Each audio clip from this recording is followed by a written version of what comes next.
Welcome back नाज़रीन। Programme के इस हिस्से में बातचीत जारी रखेंगे और हम जदून साहब मैं आपकी तरफ आता हूँ। अली बुखारी साहब ने भी कुछ नुकात उठाए। एक नुक्ता जो मेरे जहन में भी था, आप भी बताइएगा कि जो COD में एक वफाकी कॉन्स्टिट्यूशनल कोर्ट की उस वक्त ज़रूरत महसूस की जा रही थी, तमाम सियासी जमातों में ये इत्तफाक़ राय हुआ था। अब अगर उसी को इम्प्लीमेंट करने हम जा रहे हैं तो फिर इसमें कबात क्या है, नंबर 1, और नंबर 2 कि अगर हमें ये वाकई ज़रूरत है तो फिर इसको कैसे हमें एग्जीक्यूट करके इसको कायम करना चाहिए ताकि जो खदशात हैं वो सारे के सारे ख़त्म हों। देखें, सबसे पहले तो COD को साइन हुए मेरे ख्याल में 18 साल हो गए। जी हाँ, 2006 में 2006 में 18 साल हो गए, अभी 26 जा रहे हैं। तो इसमें अब देखें ना, जितनी पार्टी थी उसमें पाकिस्तान मुस्लिम लीग और पार्टी, इन्होंने खुद ही उसका चार्टर दोनों पार्टियों ने वायलेट किया मुख्तलिफ जगहों पे। सबसे पहले तो उनका ये था कि आप जो है एस्टेब्लिशमेंट है उसकी तरफ रजू नहीं करेंगे और पोलिटिकल मामलात में उनकी इंटरफेरेंस को कम करेंगे। तो सबसे पहले जो जुज़्व है, इनको दोनों पार्टियों को उन पे अमल करना चाहिए, बल्कि सारी पार्टियों को, PTI को भी। आल्दो PTI जो है पार्टी नहीं है चार्टर ऑफ डेमोक्रेसी की, लेकिन सारी पार्टियों को बशमूल जो है कि जी आप जितनी मतलब स्लोली जितनी कम से कम इंटरफेरेंस करें उसमें। अब देखिए, ये आइन में तब्दीली आते हैं। रात को मैंने एक प्रोग्राम में कहा था, जो आइन आपके पास पड़ा हुआ है इसको इम्प्लीमेंट तो करें पहले। इसके अंदर हर चीज मौजूद है, हर इदारे का रोल मौजूद है। आप इसको इम्प्लीमेंट नहीं करते, आप नए लॉ बनाते जा रहे हैं। वह आइन पे कितना अमल हो रहा है ये बताएं ना, आप कितने % अमल हो रहा है। आप कहते हैं जी अदालत बना रहे उस पर आप आइन, फिर इसका मतलब आइन नया बना रहे हैं, इस पर अमल ही नहीं कर रहे। जिस तरह अदालत के अंदर केस पेंडिंग, आप कहते हैं नई अदालत बना दे। इस तरह मामला सीधे होने के बजाय और पेचीदा होते चले जा रहे हैं। अगर COD पे एक अदालत की शेख सिर्फ एक अदालत की तो मौजूद है, उसमें और भी बहुत सारी चीजें हैं, तो उनको भी इम्प्लीमेंट करें। अदालत का भी जो आपका तरीकाकार है उसको अपोजिशन को इत्मीनान मिले, दूसरी पार्टियों से बातचीत करें। तो अगर अदालत की जरूरत है तो कोई पार्टी इतराज नहीं करेगी। लेकिन इस वक्त इस अदालत को इसका सिर्फ एक ही मकसद है मेरे ख्याल में, जो मेरी ओपिनियन है, कोई एग्री करे या डिसएग्री करे, कि आइंदा वाले चीफ जस्टिस को रोको। अगर वो नहीं रोक सकता तो सुप्रीम कोर्ट को खत्म करके मतलब सुप्रीम कोर्ट को अंडरमाइन करना। अच्छा, एक और जो तासुर मजमूई तौर पर पाया जाता है कि जितनी भी कॉन्स्टिट्यूशनल अमेंडमेंट्स हैं, अगर हम इनको देखें तो ये या तो कोर्ट्स स्पेसिफिक हैं, या इलेक्शन कमीशन से मुतल्लिक, और या फिर ये बुनियादी इंसानी हकूक से मुतल्लिक है। कि ये लगता है ऐसे है कि जैसे हायर कोर्ट जो है, हाई कोर्ट या सुप्रीम कोर्ट, उसको अंडरमाइन करना नंबर 1, और नंबर 2 कि मुल्क के अंदर जो इंसानी बुनियादी हकूक हैं उनको एक अथॉरिटेरियन सोच के ताबे करना है। आपको लगता है ऐसा ही इसमें अंदर है? देखिए, इसका जो अगर आप मतलब पेपर्स में जो देखें ना, जो लोग ये काम करते हैं, मैंने पहले भी कहा है, मेजर एक्ट में नहीं लिखा हुआ कि उधर में हम देखते हैं सामने पुलिस FI होती है, लेकिन उनको ऑपरेट करने वाले कोई और लोग होते हैं। इस तरह आईनी तरमीम जो है, इसके पीछे जो है ना इंटेंशन कुछ और है। ये ऑनेस्टली अगर आप बिल्कुल बहस करें, अब उनके साथ अगर आप जो लोग ये तरमीम ला रहे हैं सामने नहीं है, पीछे से ला रहे हैं, या सामने वाले जो हैं वो उनसे बहस करें, वो कहेंगे जी आप तो गलत बात कर रहे हैं। लेकिन हकीकत ये है कि इस देखें ना, आईनी तरमीम का जो मकसद है, मिसाल के तौर पर एक बंदा कहता है जी आप मेरे साथ आप आर्गूमेंट करें, कोई बंदा जी कि पेंडेंसी बहुत ज्यादा है जी उसमें सुप्रीम कोर्ट में। वो भाई पेंडेंसी तो सबसे ज्यादा डिस्ट्रिक्ट कोर्ट्स में है। केस 5 से जब आप खत्म करेंगे तो ऊपर पेंडेंसी खत्म होगी ना। आप सुप्रीम कोर्ट में पेंडेंसी 1 महीने में तो नहीं जमा हुई। 60,000 केस है पूरे मुल्क के अंदर, जो है वो 2.26 मिलियन केसेज है पूरे मुल्क के अंदर। और जदून साहब, उसमें सबसे अहम मामला जो केस मैनेजमेंट का होता है। मेरा ख्याल है जजेस आप शायद 1000 भी बढ़ा दें और केस मैनेजमेंट ना हो तो मसला तो नहीं हल होगा। मैं आपको एक न्यूज बता रहा हूं बड़ी इंपॉर्टेंट, कि जो आने वाले चीफ जस्टिस है उन्होंने तमाम अपना होमवर्क मुकम्मल कर लिया है कि किस तरह पेंडेंसी को मैं कम करूंगा, किस तरह मैं सिस्टम को डिजिटलाइज करूंगा। वो बहुत रिवोल्यूशनरी बंदा है और उसने ऑफ द रिकॉर्ड मुझे हर चीज का पता है कि क्या क्या उन्होंने तैयारी कर ली है, कि किस किस तरह इस्लामाबाद के अंदर बैठ के आप एक बदीन की डिस्ट्रिक्ट कोर्ट के अंदर देखेंगे कि कौन से केस डिस्पोज ऑफ हो रहे हैं, कौन से नहीं हो रहे, उनकी क्या क्या वजूहात है। वो अपना एक सिस्टम हैशटैग उन्होंने डैशबोर्ड जो है डेवलप करने की कोशिश की है। इससे पहले सारा काम वो होमवर्क मुकम्मल कर चुके हैं। वो इसीलिए शायद दूसरी तफरीक भी बहुत तैयारी कर रहा है कि किसी तरह रोकिए उन्होंने, काम भी सारा खराब हो जाना। फिर जी वो अपना देखे ना, एक होता है ना बंदा, उसको पता होता है मैंने प्राइम मिनिस्टर बनना है, एक शेडो कैबिनेट बनाते हैं कि क्या क्या रिफॉर्म करेंगे। तो एज ए चीफ जस्टिस उनको पता था सीनियरिटी पे, तो उन्होंने तमाम डिजिटलाइजेशन ऑफ द कोर्ट्स जो है ना डिस्ट्रिक्ट कोर्ट्स पे, वो उन्होंने एक स्पीच भी की थी। बाकी वर्किंग पेपर का मुझे पता है कि ये किस तरह बनाए गए हैं, कौन कौन किन किन लोगों से उन्होंने इनपुट ली है। तो ये मैं आपको एक किस्म की न्यूज दे रहा हूं कि उन्होंने तमाम होमवर्क मुकम्मल कर लिया। वैसे वो जब chief justice Lahore high court थे उस वक्त भी जो हमने देखा वहां के ऊपर केसेस की जो मैनेजमेंट थी वो भी, और फिर लोअर जुडिशरी के अंदर भी फैसलों के ऊपर जो है कि जजेस के फैसलों के ऊपर भी वो करते थे कि अगर आपके इतने फैसले आके रिवर्ट हो रहे हैं हायर कोर्ट के अंदर तो आपकी परफॉर्मेंस ठीक नहीं है, तो उन्होंने बहुत एक्शन लिए थे।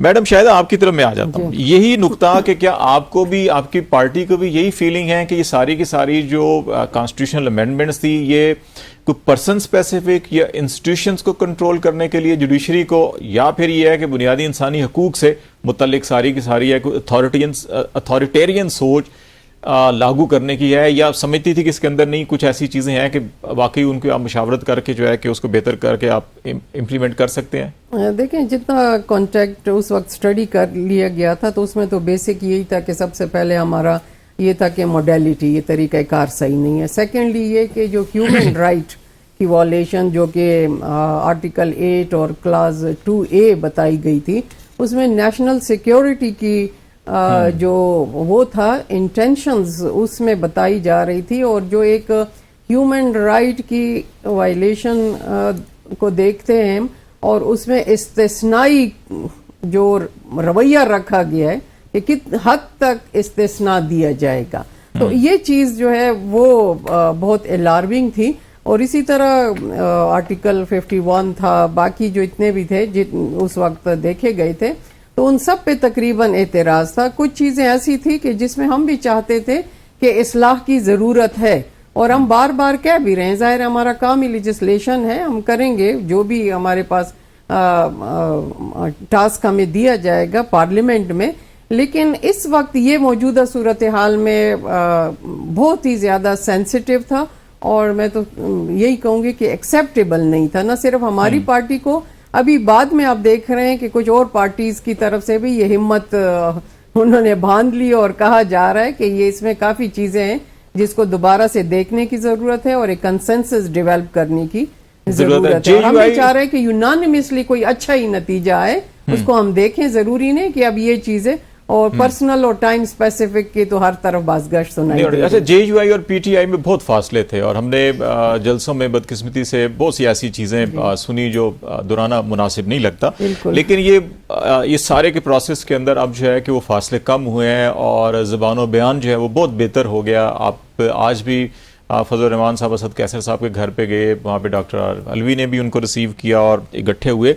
ये जो कोलैबोरेशन अभी आपका जो पार्लियामान के अंदर है, एक दूसरे के साथ कोलैबोरेशन है, कोऑपरेशन है, कॉन्स्टिट्यूशनल इश्यूज़ के ऊपर, ये पॉलिटिकल इश्यूज़ के ऊपर भी कोई फ्यूचर के अंदर जब कोई तहरीक की बात हो रही है, जलसे जुलूस की बात हो रही है, अपोजिशन का ग्रैंड अलायंस एक ऑलरेडी बना हुआ है तहफ़्फ़ुज़-ए-आइन पाकिस्तान का, ये वहाँ पर भी कहीं इकट्ठे हो सकते हैं आप समझते हैं, या आप समझते हैं कि अपने अपने प्लेटफॉर्म्स के ऊपर ठीक है, अपनी अपनी जद्दोजहद होनी चाहिए, रास्ते अपने होने चाहिए, किसी एक मकसद पे हम पार्लियामान के अंदर तो ठीक है इकट्ठे हैं, लेकिन पॉलिटिकल फोरम्स के ऊपर समझते हैं कि नहीं होना चाहिए इकट्ठा? देखिए, बड़ी अच्छी बात है कि अगर हम लार्जर इंटरेस्ट के लिए अपने छोटे छोटे तहफ़्फ़ुज़ात जो हैं, जो कि बेईमानी है इस वक्त, हम उसको एक साइड पे रख के आपस में मिलजुल के कोई लाहे अमल तय करे तो बेहतर होगा। हमने न सिर्फ हुकूमत या अपोजिशन में रह के अपोजिशन का सामना किया, बल्कि हमने तो ये दौर भी देखा है कि हमने अपोजिशन में रह के भी अपोजिशन को देखा है, लेकिन अल्टीमेटली वो चीज़ साबित हो गई है। और हुकूमत में रह के भी अगर हमने अपना स्टांस लिया है, अपना मौक़िफ़ लिया है, तो आज उसके रिजल्ट जो है वो आपको नज़र आ रहे हैं। फाटा मर्जर के हवाले से हम हुकूमत में थे, जो chief of army staff Bajwa साहब की एक्सटेंशन थी, उसके हमने खिलाफ वोट दिया, उसके हक में हम नहीं थे, वो भी असरात आप देख रहे हैं। इसी तरह नैब कवानीन जब आया उसके हम खिलाफ थे, हम टोटली हमने कहा कि ये एक आमिर का बनाया हुआ है और इसके नताइज जो है फिर पॉलिटिकल पार्टीज को भुगतना पड़े। यानी हकीकत आपके सामने है कि हमारी पार्टी ने जो स्टांस लिया है गवर्नमेंट में रह के, अपोजिशन में रह के, उसके रिजल्ट आपके सामने। और बदकिस्मती है कि जब भी पॉलिटिकल पार्टीज हैं इस तरह एक दूसरे से दस्तों गिरेबां होती हैं तो ये अच्छा नहीं होता, ना अपनी किसी पार्टी के लिए भी, क्योंकि वही बातें अब पार्लियामेंट में आप देखें शिकवा जवाब शिकवा की सूरत में सामने आ रही। जब आप एलआई बनते हैं उस वक्त भी आपको ताने सुनने पड़ते हैं, जब अपोजिशन में आते हैं तब भी ये चीज है। तो इस रविश को मैं समझती हूँ कि खत्म होना चाहिए, बल्कि आम आवाम का तासुर भी ये है कि वो पॉलिटिशियंस के इस रवैये को देख के बहुत मायूस हो जाते हैं इसको कि हम खत्म होना उनके लिए कुछ नहीं कर रहे और हम आपस में लगे हुए हैं। तो इस चीज को खत्म होना चाहिए। बुखारी साहब, आपकी तरफ मैं ये आ जाता हूँ कि एक तो ये कि आपको भी लगता है ये कोई अथॉरिटेरियन सोच को नाफिज करने की कोशिश की गई, नंबर 1। नंबर 2 जो है कि इलेक्शन कमीशन ऑफ पाकिस्तान ने सुप्रीम कोर्ट के फैसले और उसके बाद जो वजाहत जारी हुई जिसमें इलेक्शन कमीशन ने खुद पूछा कि हमें ये जो 41 अरकान है किसके दस्तखतों से इनका हम फैसला करें, वो भी वजाहत आ चुकी। लेकिन 2 मीटिंग्स हो चुकी हैं इलेक्शन कमीशन की, कोई फैसला नहीं हो सका। कल फिर मीटिंग होनी है। इस 4 सफ़ों की वजाहत में ऐसी कौन सी आईनी मुँह शिगाफियाँ हैं या कानूनी मुँह शिगाफियाँ हैं कि इलेक्शन कमीशन को इनकी समझ नहीं आ रही और अभी तक नोटिफिकेशन नहीं हो रहा? या आप समझते हैं कि आईनी तरमीम में अभी भी कुछ ना कुछ शायद उम्मीद लगा के बैठे हैं कि आपके कुछ लोगों को मेहमान बनाए? खालिद भाई, मैं वैसे अपनी ज़ाती सोच आपको बताऊं कि I am speaking for my self कि मैं फोर्सी कर रहा हूं कि पीपल्स पार्टी इस पर समर सॉर्ट करेगी। ये जो आपका कॉन्स्टिट्यूशन जो पैकेज आ गया, क्योंकि कोई भी पार्टी, देखें हम तो अवामी पार्टी है ना। मैं बहुत मैच्योर पॉलिटिशियन मैंने पाया मौलाना साहब को कि जो मासेस की बात करते हैं, ये मेरी ज़ात की बात नहीं है, पॉलिटिकल पार्टीज़ की बात नहीं है, ये अवामुन नास की बात है, पब्लिक एट लार्ज की बात है। तो जब पब्लिक एट लार्ज की बात है और हम सबका व्यू इकट्ठा है, आइडियोलॉजी मेरी अपनी है, इनकी आइडियोलॉजी अपनी होगी, ठीक है ना, वो आइडियोलॉजी अपनी अपनी पार्टीज की हमारी। लेकिन यहाँ पर अवाम के लिए हमने देखा है कि ये चीज़ सही नहीं है, हम सारे मुत्तफिक हैं। मैं आपने एक क्वेश्चन किया, मैं एक बात आपको याद करूँ, जितने गैर मुहज़्ज़ब अल्फाज नवाज शरीफ साहब मोहतरमा बेनज़ीर भुट्टो के लिए यूज करते थे, कभी भी किसी ने नहीं किया। लेकिन जो प्रैक्टिकली बहुत कुछ हुआ, लेकिन पॉलिटिकल विजडम जो है उसको हमेशा प्रिवेल करना चाहिए, और पॉलिटिकल विजडम बेस करता है आपके अवाम उन्नास के ऊपर, पब्लिक एट लार्ज के ऊपर।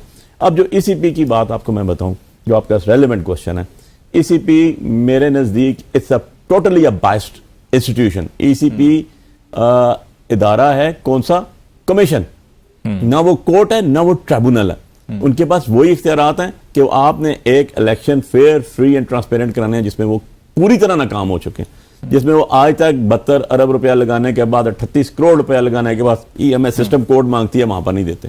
तो टोटली डिजास्टर है।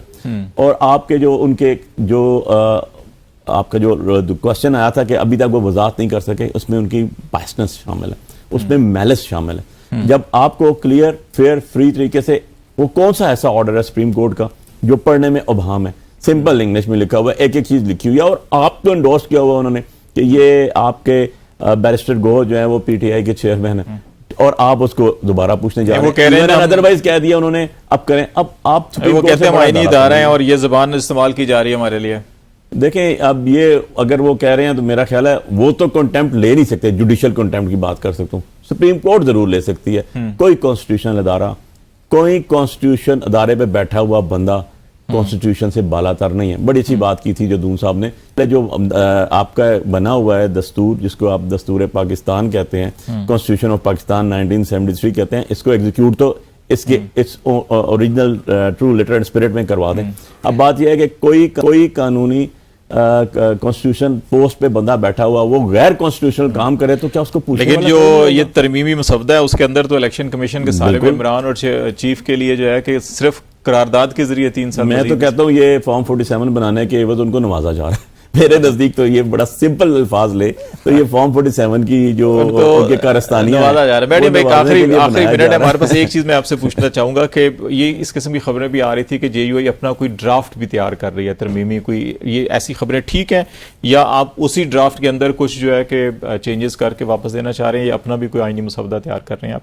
देखिए, ये तो जब मसवदा आया और बाकायदा इस पे बात शुरू हुई तो सबसे पहले तो ये था, हम ये कह रहे थे कि हमें तो दिया ही नहीं गया, हम चेक कर लें कि क्या है। और फिर जब बाद में पता चला कि इसमें चेंजेस भी हैं तो, और फिर मुलाकातों का सिलसिला भी जारी रहा। तो मैं अगेन ये कहूँगी कि जब हमारा काम लेजिस्लेशन है, एक चीज़ हो रही है, कोई भी अमेंडमेंट, तो उसमें अपनी इनपुट भी दें कि जो हमें काबिल कबूल हो। ये नहीं है कि बिल्कुल हमने कुछ भी नहीं करना, एक लाइन नहीं है हमारी।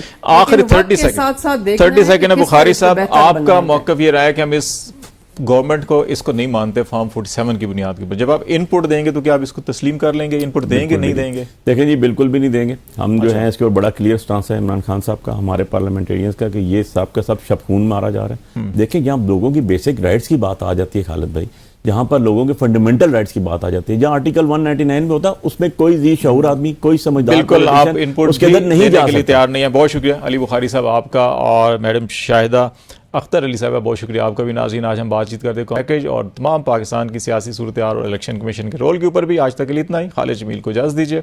अल्लाह हाफिज़।